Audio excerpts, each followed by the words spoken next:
오늘 우리에게 주신 하나님의 말씀은 욥기 42장 7절부터 9절까지 말씀입니다. 욥기 42장 7절부터 9절까지 말씀입니다.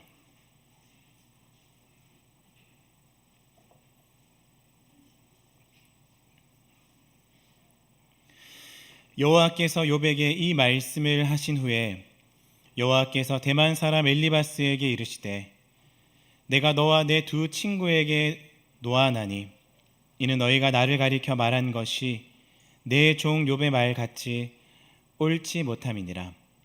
그런즉 너희는 수소 7과 순양 7을 가지고 내 종 욥에게 가서 너희를 위하여 번제를 드리라. 내 종 욥이 너희를 위하여 기도할 것인즉 내가 그를 기쁘게 받으리니 너희가 우매한 만큼 너희에게 갚지 아니하리라. 이는 너희가 나를 가리켜 말한 것이 내 종 욥의 말같이 옳지 못함이니라. 이에 대만 사람 엘리바스와 수아 사람 빌닷과 나아마 사람 소발이 가서 여호와께서 자기들에게 명령하신 대로 행하니라. 여호와께서 욥을 기쁘게 받으셨더라. 아멘. 담임 목사님께서는 연구월로 지금 출타 중이십니다.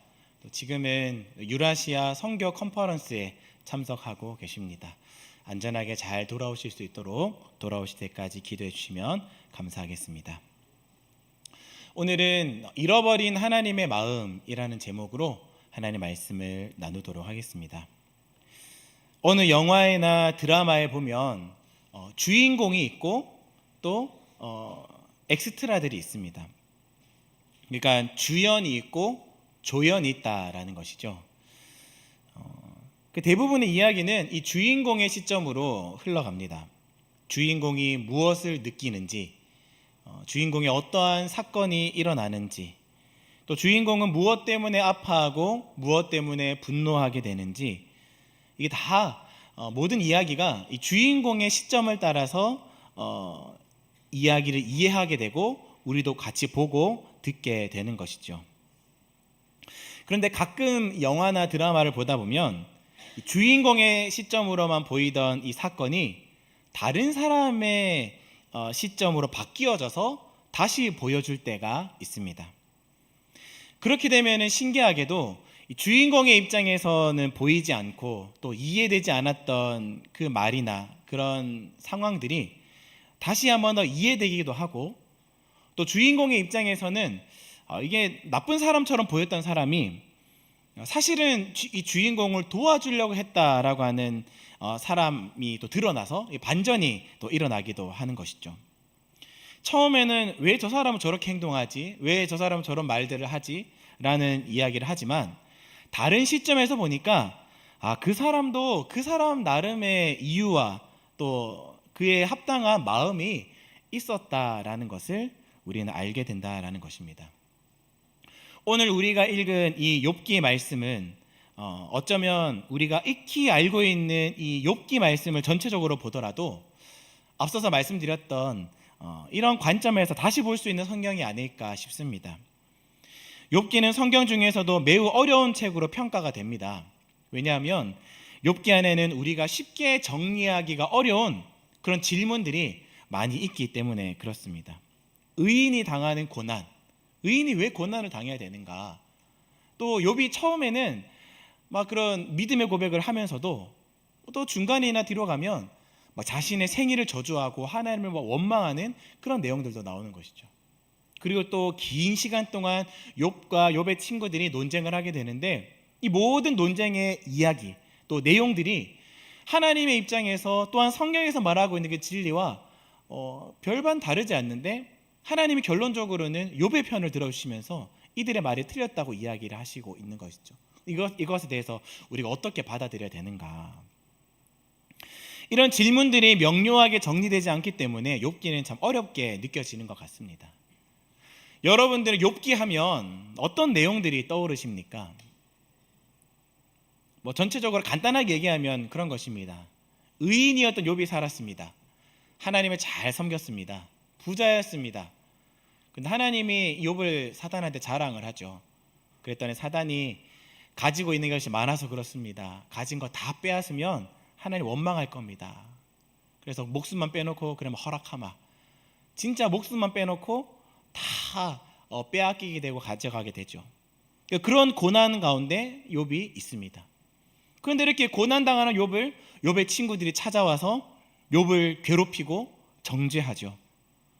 그렇게 힘들어하고 있는데 마지막에 하나님이 짠 나타나셔가지고 욥의 억울함을 풀어주시고 또 욥도 회복되고 갑절의 은혜를 받게 되었다. 이것이 우리가 생각하고 있는 욥의 전체적인 줄거리가 될 것 같습니다. 물론 이것이 틀린 정의는 아닙니다. 근데 앞서서 얘기했듯이 주인공의 입장에서 보면 지금 제가 정리해드린 이 간단한 내용이 될 것 같습니다. 저는 오늘 이 욥기의 내용을 주인공인 욥기의 관점이 아니라 그 조연이었던 욥의 친구들의 관점으로 한번 바라보려고 합니다. 왜냐하면 우리가 알고 있는 또 기억하고 있는 이 욥기의 내용들은 대부분 욥의 앞에 초반 부분 그리고 욥의 저 뒤에 있는 잠깐의 마무리되는 부분 이 정도만 우리가 알고 있지 그 나머지 중간에 있는 많은 내용들은 우리가 명확하게 잘 기억을 하지 못한다라는 것이죠. 욥기가 전체적으로 분량이 42장의 분량인데 그 중에서 한 38장, 34장의 정도의 분량이 다 이 욥과 욥의 친구들의 논쟁에 대한 이야기입니다.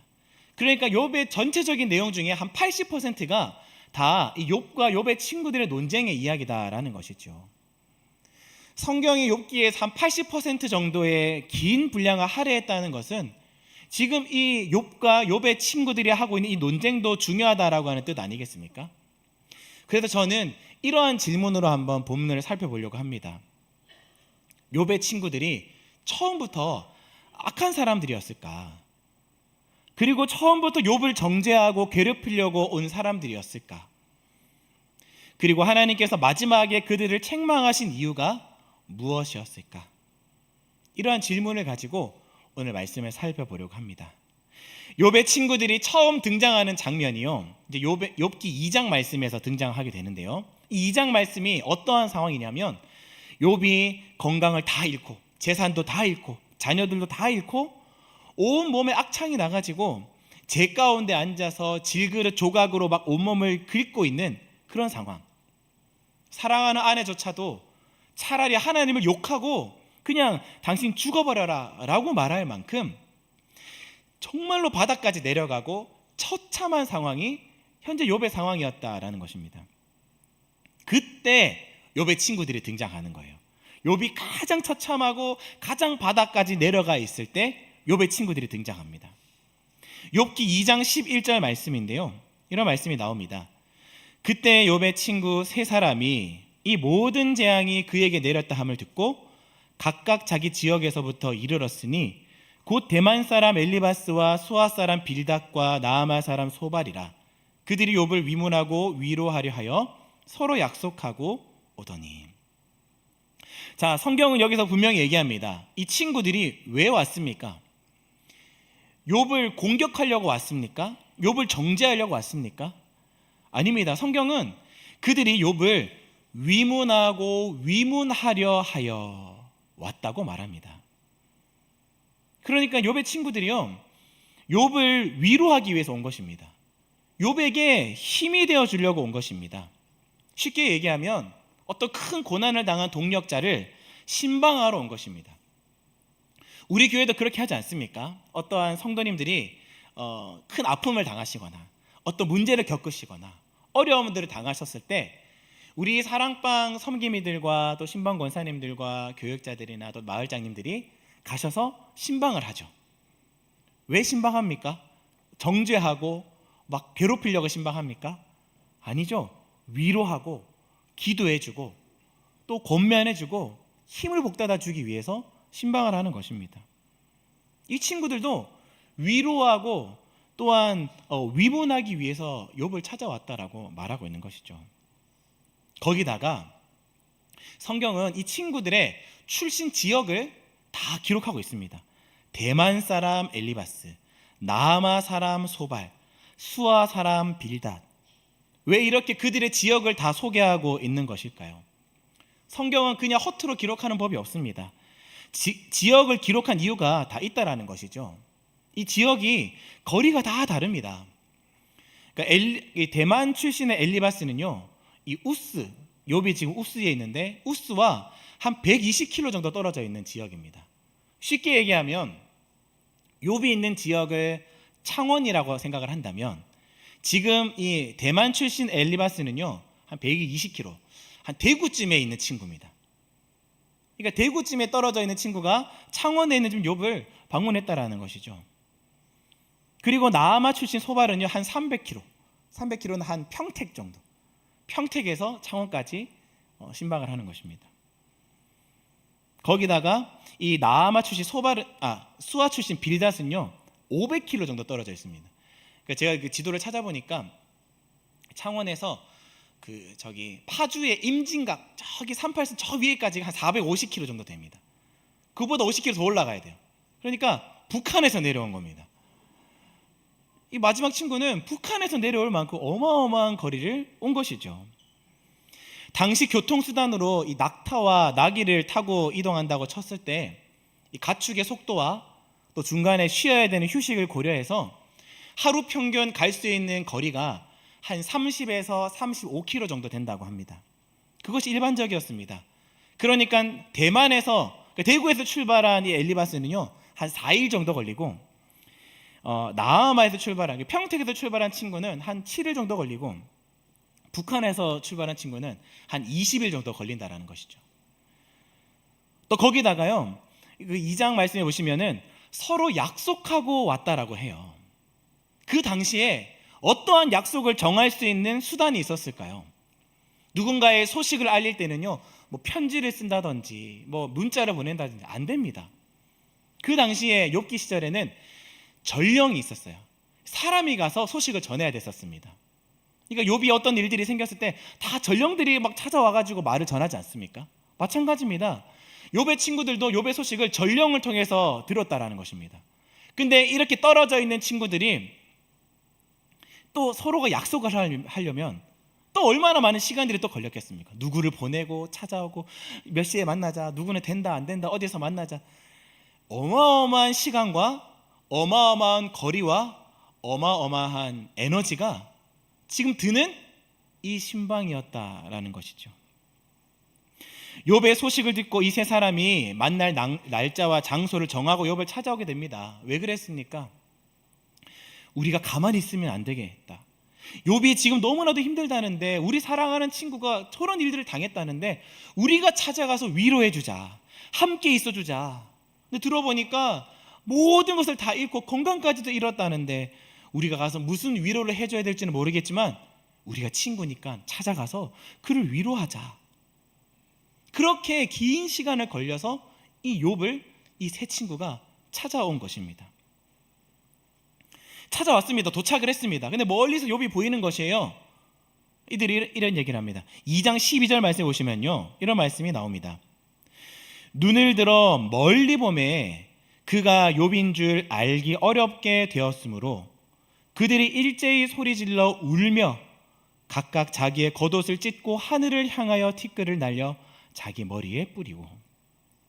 그들이 멀리서 욥을 보았습니다. 근데 욥인 줄 알아보기가 어려웠다라고 합니다. 그들이 생각하고 있었던 욥의 모습은요, 부자였습니다. 그리고 아주 멀끔합니다. 거기다가 주변 사람들을 잘 돌보았어요. 어려운 것이 있으면 도와주었고, 위기를 당하면 그 위기를 잘 극복할 수 있도록 옆에서 힘을 북돋아 주었던 사람. 거기다가 하나님이라는 어떠한 신앙을 가지고 그 주변 사람들에게 본보기가 되었던 사람이 욥이었습니다. 그런데 멀리서부터 욥을 봤는데 알아보지도 못할 만큼 이 욥의 상황이 처참했다라는 것입니다. 얼마나 처참하고 얼마나 수척했으면 친구들이 그를 보고도 바로 알아차리지 못할 정도였겠습니까? 친구들이 그 모습을 보자마자 일제히 소리를 질러 울었다고 합니다. 겉옷을 찢었다고 합니다. 티끌을 머리에 뿌립니다. 이러한 행동들은 극심한 슬픔과 애통을 표현하는 그 당시의 표현이었던 것이죠. 이를 어떡하나, 친구야 네가 어쩌다가 이런 일을 당했느냐, 우리가 무슨 말을 할 수가 있겠느냐. 그들은 어떠한 말보다 먼저 눈물로 함께했던 친구들이었다라는 것입니다. 13절에 보시면요, 우리 13절 같이 한번 읽어보실까요?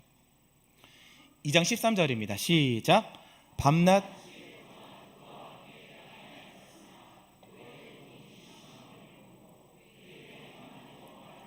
없었더라.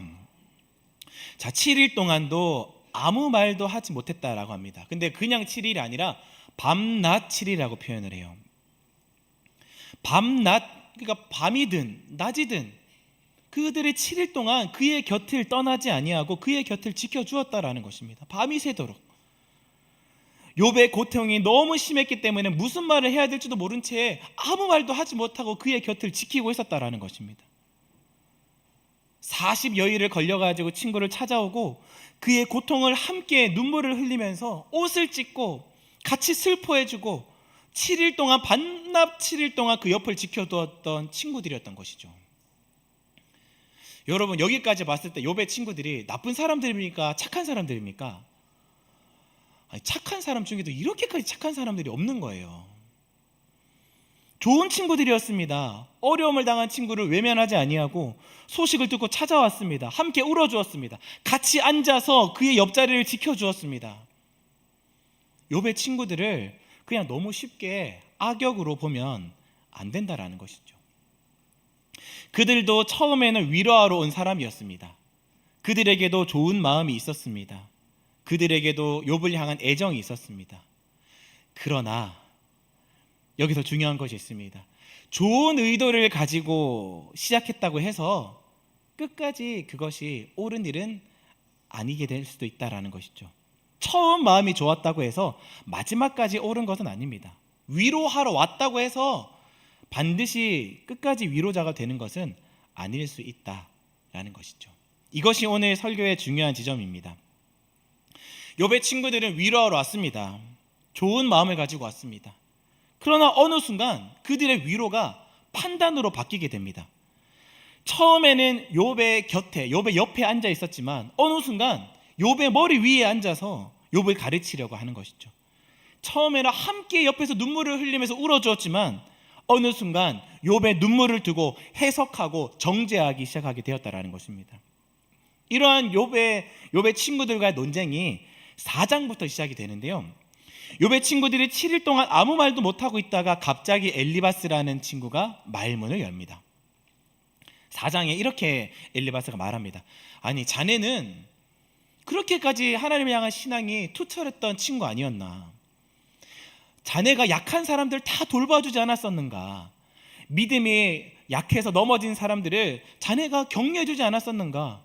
그런데 정작 자네가 이런 일을 당하니까 왜 이것을 감당하지 못하고 이렇게 힘들어하고 있나? 라는 말을 엘리바스가 4장에서 이야기를 하는 것이죠. 이어서 5장 8절부터 11절까지 이렇게 얘기합니다. 우리 5장 8절에서 11절 제가 한번 읽어드리겠습니다. 나라면 하나님을 찾겠고 내 일은 하나님께 의탁하리라.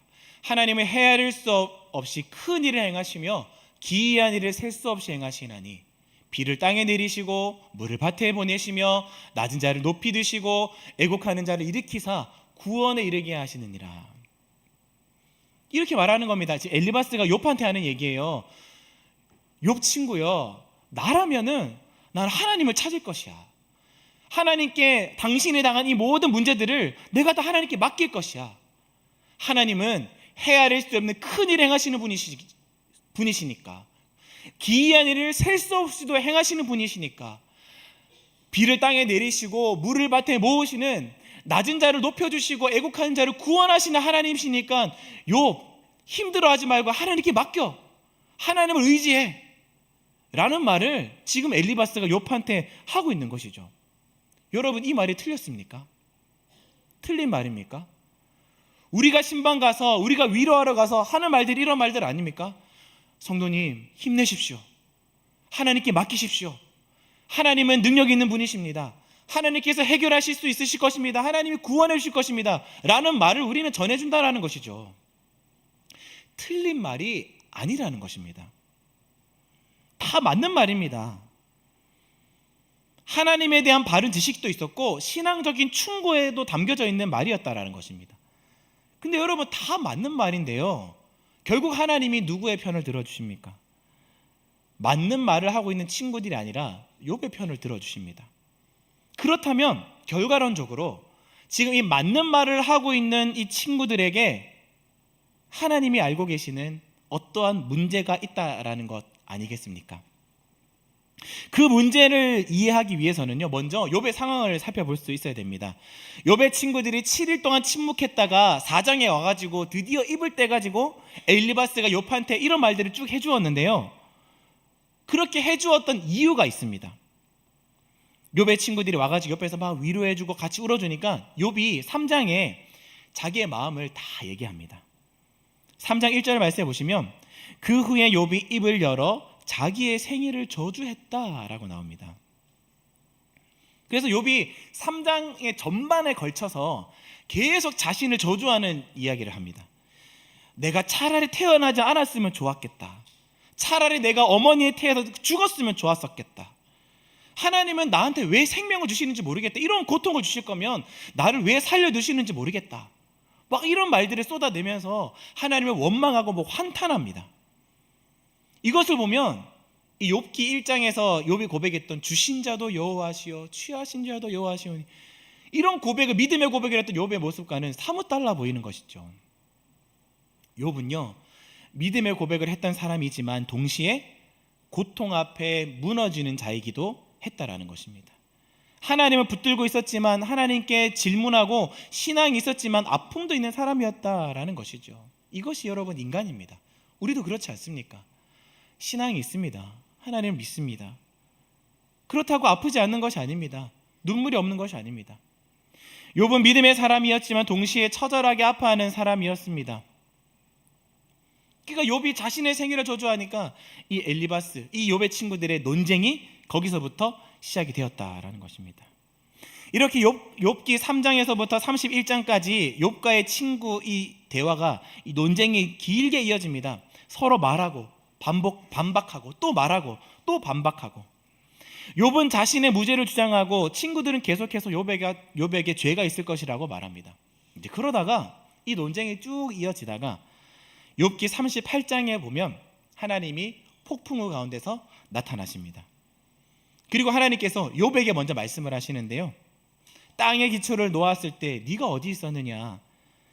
네가 바다를 문으로 가두겠느냐? 네가 별들의 운행들을 다 다스릴 수 있느냐? 하나님이 욥에게 자신의 창조주 되심과 하나님의 무한하심과 하나님의 전지전능하심을 보여주시는 겁니다. 인간으로서 다 이해할 수 없는 그런 하나님의 크심을 보게 하십니다. 그리고 욥은 그 하나님 앞에서 회개하게 되지요. 하나님 앞에 무릎 꿇게 됩니다. 그런데 오늘 우리가 읽었던 본문 욥기 42장 7절 말씀 보시면요, 하나님이 좀 뜻밖의 이야기를 하시는데요, 우리 오늘 본문입니다. 42장 7절 말씀을 같이 한번 읽어보시겠습니다. 시작. 여호와께서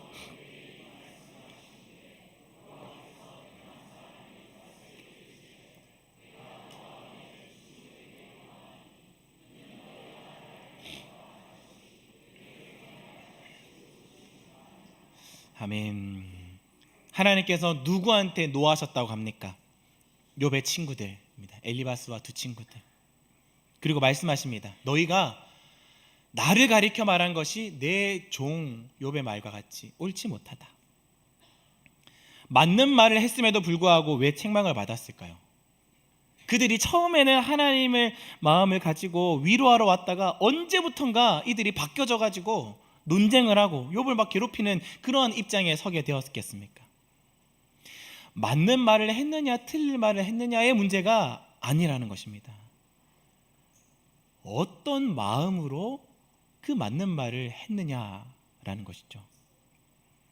그 전환점이 어디에 있었는지 다시 돌아가 보겠습니다. 욥이 자신의 생일을 저주하고 탄식했을 때 그 탄식과 그 저주가 이 친구들의 어떠한 마음의 무언가를 탁 건드렸습니다. 그들이 가지고 있는 이 신앙, 그들이 가지고 있는 이 신학에 대한 확신이 이 욥의 저주와 정면으로 충돌한 것이죠. 이건 아니지. 아니, 아무리 힘들어도 그렇게 말하면 안 되지. 신앙 있는 사람이, 하나님 믿는다고 하는 사람이, 하나님의 의로우심을 믿는다고 하는 사람이, 하나님이 의로우신 분이신데 당신한테 아무런 이유 없이 고난을 주셨겠는가? 한번 잘 돌아보라고. 그렇게 너 자신을 저주하지 말고 회개하라고.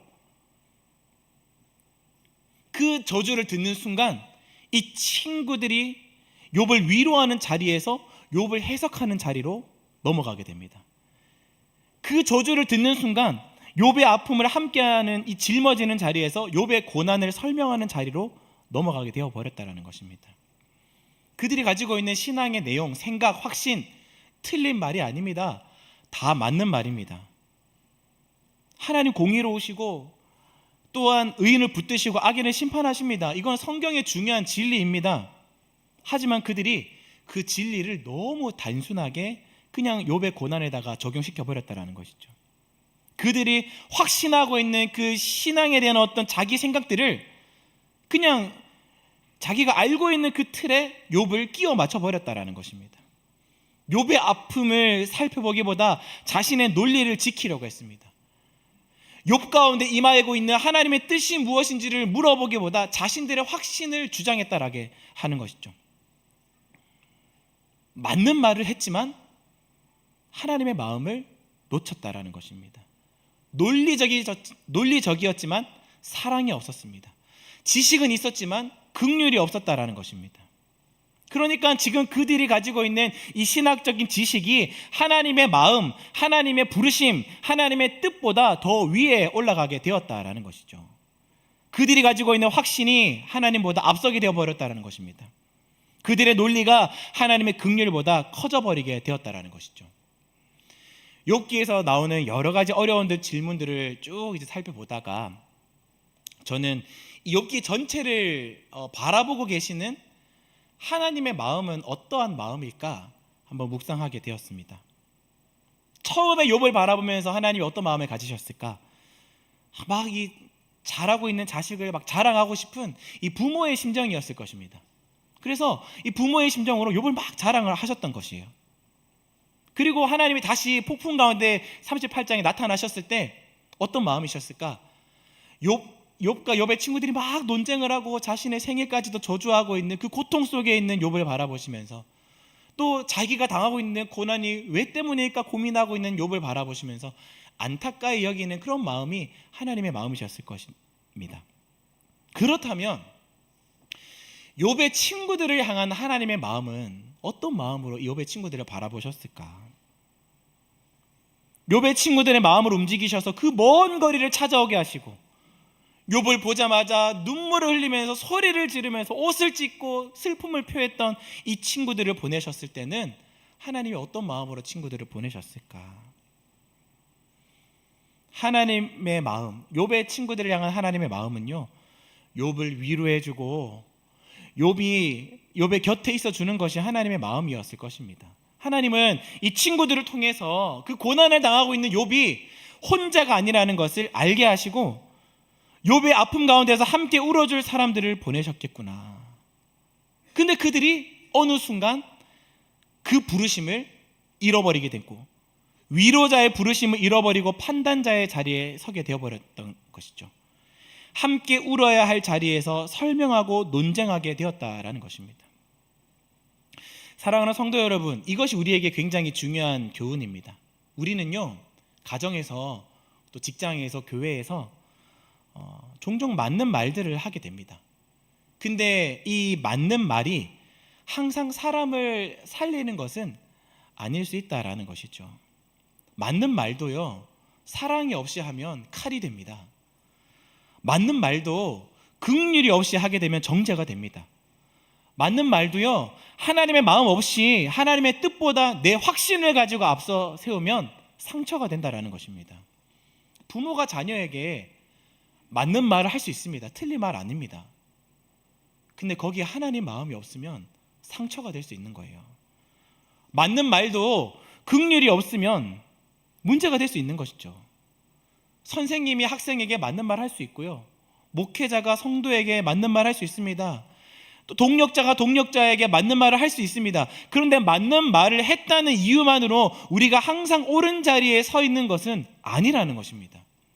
하나님은 단지 그냥 그 말의 내용만 보시는 것이 아니라 그 말 안에 하나님의 마음을 가지고 있는지, 하나님의 뜻을 가지고 있는지를 보신다라는 것이죠.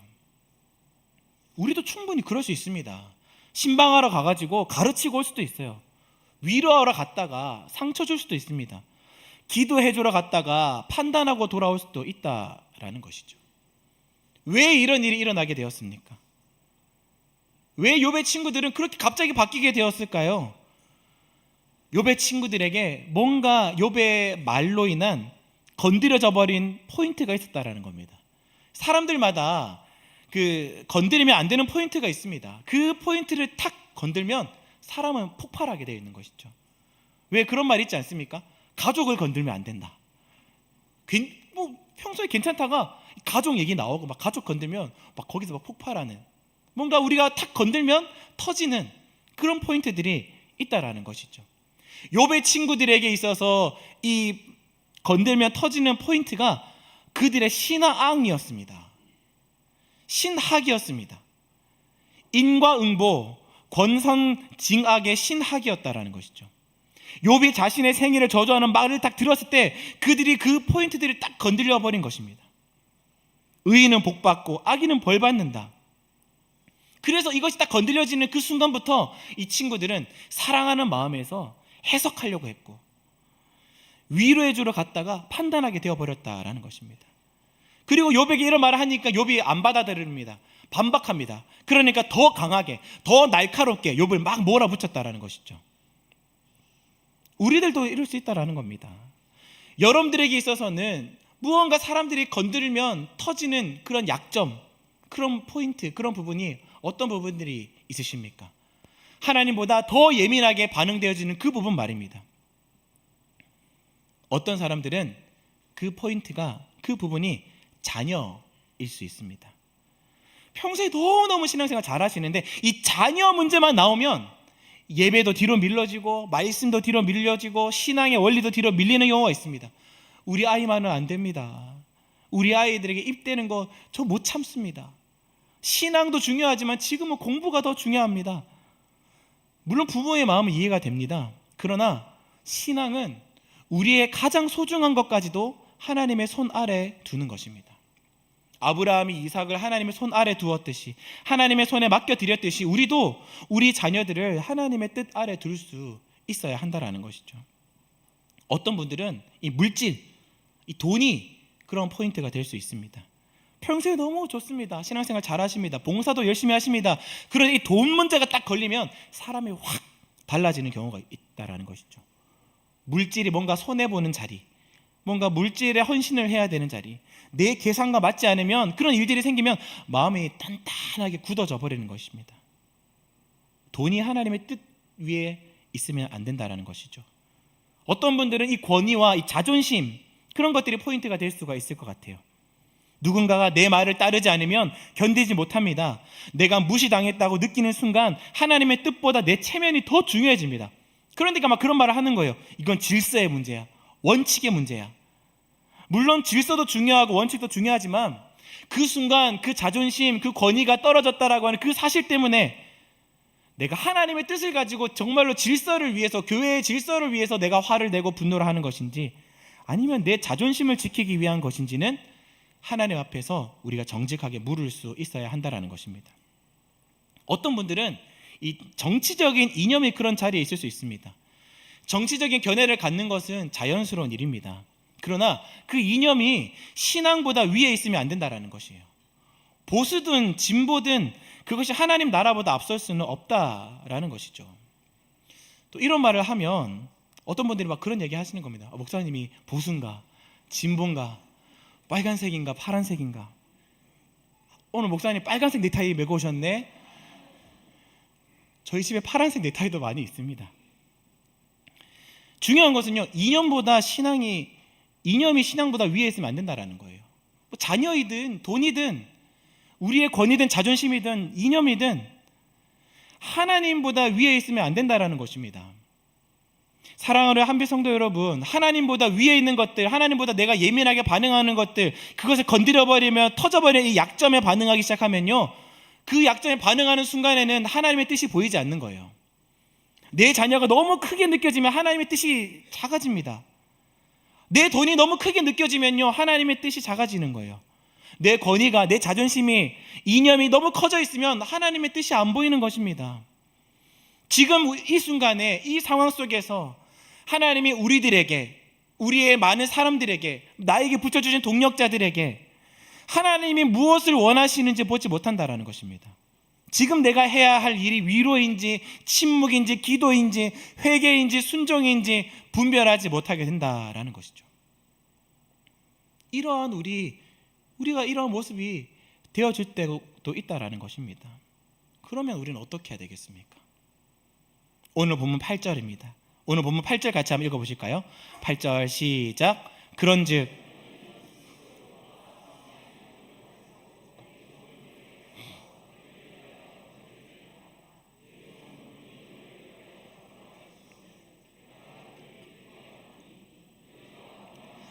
너희에게 갚지 아니하리라. 이는 너희가 나를 가리켜 말한 것이 내 종 욥의 말과 같이 옳지 못함이라. 아멘. 8절은 하나님께서 욥의 친구들에게 하시는 말씀입니다. 수소 7과 순양 7을 가지고 내 종 욥에게로 가라. 너희를 위해서 번제를 드려라. 욥이 너희를 위해서 기도해 줄 것이야. 이 말씀은 참 놀라운 말씀인데요, 하나님이 욥의 친구들을 책망하셨습니다. 노하셨어요. 화도 내셨습니다. 그런데 그들을 버리지 않으셨다라는 거예요. 하나님은 그들에게 회복의 길을 열어주셨습니다. 그 길이 무엇입니까? 다시 욥에게로 가는 것입니다. 하나님의 마음을 잃어버려서 그들에게, 욥에게 상처 주었던 그 욥에게 다시 가라는 겁니다. 다시 하나님께 제사를 드리라는 겁니다. 다시 하나님을 만날 수 있는 자리로 가라는 것이죠. 다시 순종의 자리로 돌아가는 것입니다. 그들이 잃어버렸던 원래 이 마음, 욥을 향한 위로, 욥을 향한 사랑, 하나님의 마음, 그것을 회복할 수 있는 자리로 하나님이 욥의 친구들을 초대하시고 부르셨다라는 것이에요. 하나님은 그들을 다시 그 자리로 이끌어 주셨습니다. 그들이 상처 주었던 그 자리로, 그들이 판단했던 그 사람 앞으로 다시 가게 하셔서 회복시켜 주십니다. 이것이 참 은혜로운 장면이에요. 하나님은요, 욥만 회복시켜 주신 것이 아닙니다. 욥의 친구들조차도 회복시켜 주셨습니다. 그리고 9절 말씀 보십시오. 9절을 보시면요, 이에 대만 사람 엘리바스와 수아 사람 빌닷과 나아마 사람 소발이 가서 여호와께서 자기들에게 명령하신 대로 행하니라. 그들이 어떻게 했습니까? 하나님의 명령대로 다 행하였습니다.